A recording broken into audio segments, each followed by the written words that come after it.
নমস্কার বন্ধুরা, কেমন আছেন? আমি বেনজির চলে এসেছি কুচবাতের নতুন একটা ব্লগ নিয়ে। তো যেরকমটা আগের ব্লগে বলেছিলাম যে আমরা সেবুতে এসেছি ঘুরতে। তো আজকে আমরা যাচ্ছি সেবুর, যেখান থেকে আমরা এয়ারপোর্টে এসেছিলাম সেই এয়ারপোর্টের দিকে হোটেল দুশিত্থানিতে। হোটেল দুশিত্থানিতে যাব এই কারণে আমরা একটু রিল্যাক্স করব, সুইমিং পুল এনজয় করব, আর আজকের লাঞ্চটা আমরা ওখান থেকেই করব।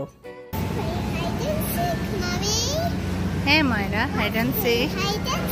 হাইড অ্যান্ড সিক খেলবে? Okay, go, you hide, I will find you.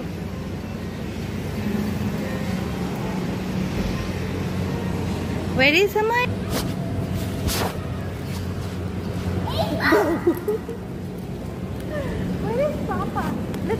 এখানে খুব সুন্দর একটা প্যাকেজ পেয়ে গেলাম আমরা ভেবেছিলাম যে আমরা একটু পুল এনজয় করবো আর একটু খাওয়া দাওয়া করে চলে যাব, কিন্তু এখানে এরা ডে পাস, ইভিনিং পাস এরকম পাস দিচ্ছে।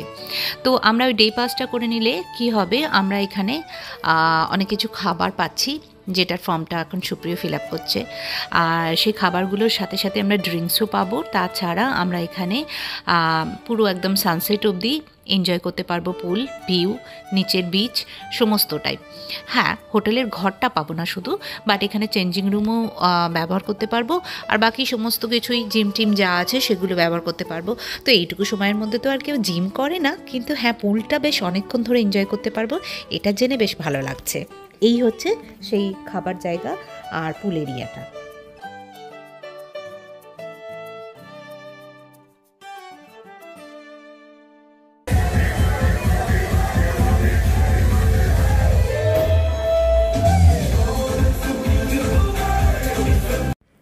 কি সুন্দর লাগছে না? এখানে এরকম হোটেলের মেয়েরা আর কি, মানে ওয়েলকাম ডান্স করছে। তো মাঝে মাঝে এসে করে যাচ্ছিলো পুলের পাশে, খুব ভালো লাগছে দেখতে। আর এখানে না বাচ্চাদের জন্যও পুল রয়েছে, তো বাচ্চাদের পুলে যাওয়ার জন্য আমায়রা একদম উঠেই আছে, আর আমায়রা ওদের সাথে ডান্সও করছে।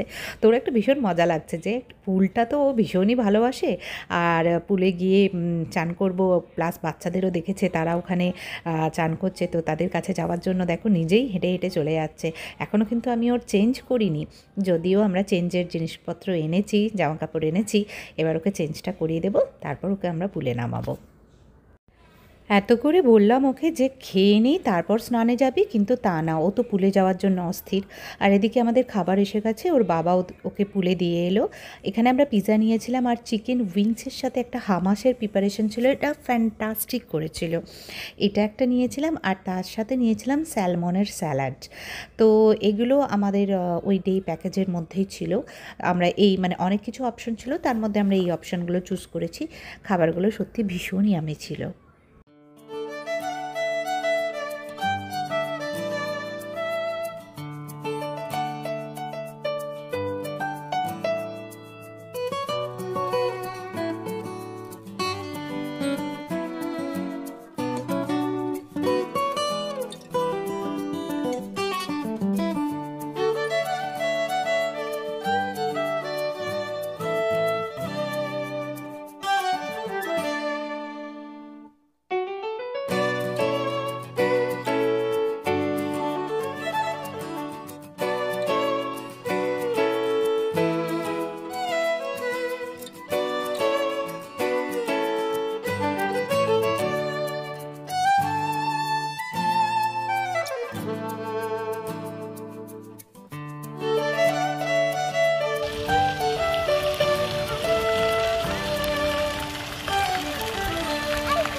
সুইমিং পুলে চান করতে তো বেশ ভালোই লাগে, কিন্তু যে ট্যানটা হয় সেটা যে কত মাস লাগে তুলছে তার ঠিক নেই।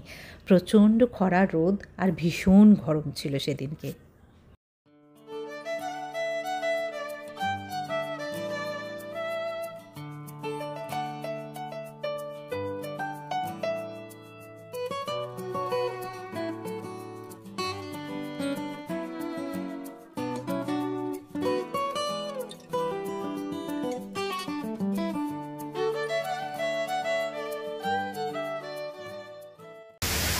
খুব সুন্দর না জায়গাটা? খুব সুন্দর। আর এই পুলটা একটু বেশ অনেকটাই ডিপ আছে, ওই জন্য আমার একদমই নামতে যাচ্ছে না। পুলটা ভালোই ঠান্ডা।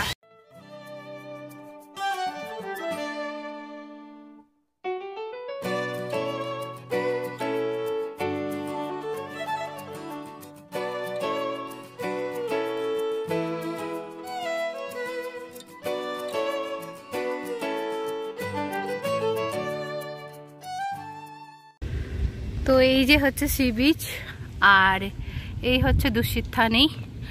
তো আমরা ছিলাম এতক্ষণ ওই জায়গাটায়, খাওয়া দাওয়া করছিলাম, এই সামনেই এই ইনফিনিটি পুলটা ছিল। তারপরে তোমার আমি এসেছি এবার সি বিচের এদিকটাতে হেঁটে হেঁটে। এই দেখো মায়েরা দেখছে, প্রচণ্ডই গরম, আর এই জন্যই বোধহয় নিচেটাই কেউ নেই, বালিও প্রচণ্ড গরম হবে। তো যাওয়াটা, সুপ্রিয়া বলছিল যাওয়ার জন্য, কিন্তু যাওয়াটা ঠিক হবে না। আর ওই যে দূরে আমরা দেখতে পাচ্ছি, ওই যে দূরে ওইখানে কিছু ওয়াটার অ্যাক্টিভিটিস হচ্ছে, কিন্তু এত রোদের মধ্যে মা ফেটে যাচ্ছে মনে হচ্ছে, এত রোদ। আর এইটা কোনো শিপ দেখো ভেঙে পড়ে রয়েছে, এই দেখো।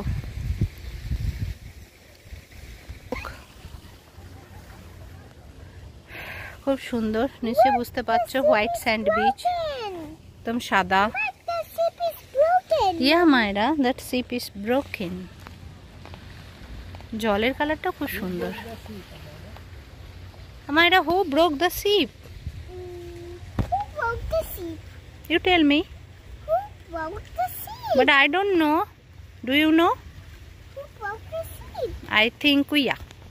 I think we are. Yeah. এই দেখো ইনফিনিটি পুলের জল সব বাইরের দিকে আসছে।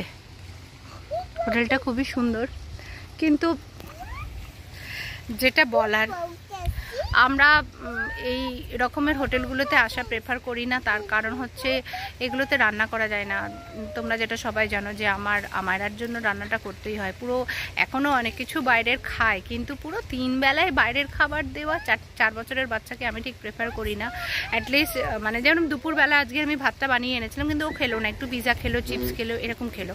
এবার ও খাক না খাক, অ্যাটলিস্ট রাত্রেবেলা গিয়ে তো খাবে। তো সেটা এখানে বানানো খুব অসুবিধা। আর আমি মানে আগেও আমি যখন সেডাতে থেকেছি বা এসকটে থেকেছি, দেখেছি যে রাইস কুকারে ভাত বা তরকারি বানালে অত সুস্বাদু করেও খায় না, যতটা তরকারি করে আর কি দিলে খায়। তো বেড়াতে এসে 4 দিনের মধ্যে, 4 দিন থাকবো, 4 দিনের মধ্যে যদি ও ভালোভাবে না খেতে পায়, শুধুমাত্র ঘুরে বেড়াবো আর বাইরের একটু টুকটাক খেয়ে যাবে, ওটা ঠিক আমি প্রেফার করি না। তার জন্যই আমি জানি একটু কষ্ট হয়, বেড়াতে আসে মানুষ একটু রিল্যাক্স করার জন্য।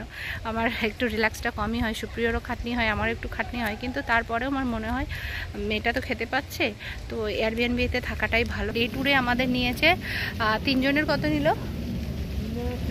3 জনের। হ্যাঁ, আমায়রা নেয়নি, আমায়রা বাচ্চা বলে নেয়নি। তো 2 জনকার আমাদের নিয়েছে 3000 পেসো। তো 3000 পেসো মানে 4500 টাকা।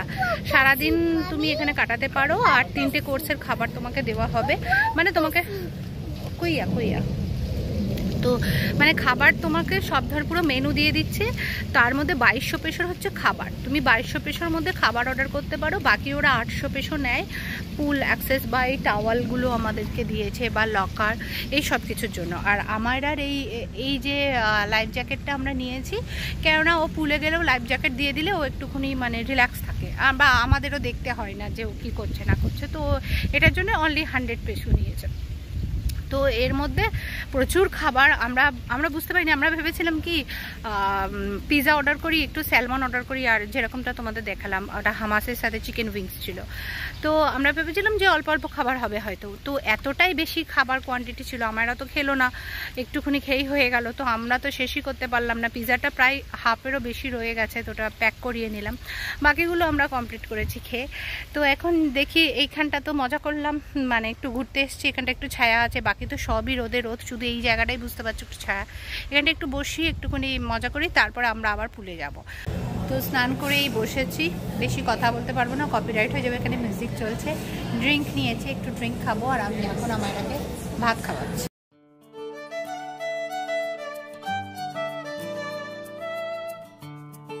His 5 ships were not be able to reach the shoreline because it was low tide on the time. তো হোটেল থেকে এয়ারবিএনবি যাওয়ার পথে আমরা রাস্তাতে একটা ঐতিহাসিক জায়গার সন্ধান পেয়েছিলাম, সেখানেই এসেছি। এটাই হচ্ছে সেই জায়গা যেখানে পর্তুগিজ এক্সপ্লোরার ফার্দিনান্ড ম্যাগেলান যুদ্ধ করেছিল এখানকার ফিলিপিন্সের সৈন্যদের সাথে। ফিলিপিন্সের সৈন্যরা আগে থেকেই জানতো যে নদীপথে বিভিন্ন মানুষজন আসে বিভিন্ন দেশ থেকে তাদের দেশকে দখল করার জন্য। তো তারা যেভাবে তাদের সাথে লড়াই করতো, সেই লড়াইয়ের কাহিনী এখানে দেওয়া রয়েছে।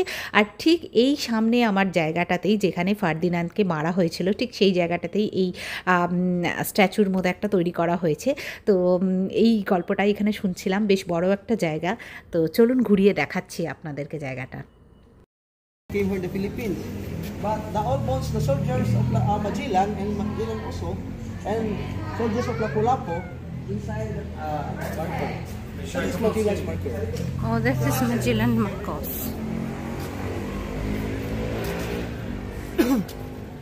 Wow, and this is Lapu-Lapu statue. Oh, Lapu-Lapu monument. জায়গাটা ঘুরে দেখলাম সত্যি ভীষণ সুন্দর। আর এই যে সেই লাপু বীর নেতার স্ট্যাচু যেটা এখানে লাগানো রয়েছে। আমরা যে ক্লাসে পড়ে সেই ক্লাসটার নামও জানেন তো, লাপু। আমরা জানতাম লাপু একটা মাছের নাম, যদিও একটা ফিলিপিন্সের মাছের নামই হচ্ছে লাপু। কিন্তু এই যে লাপু মাছের নামটা একটা নেতার নাম থেকে এসছে সেটা জানতাম না, আজকেই জানতে পারলাম।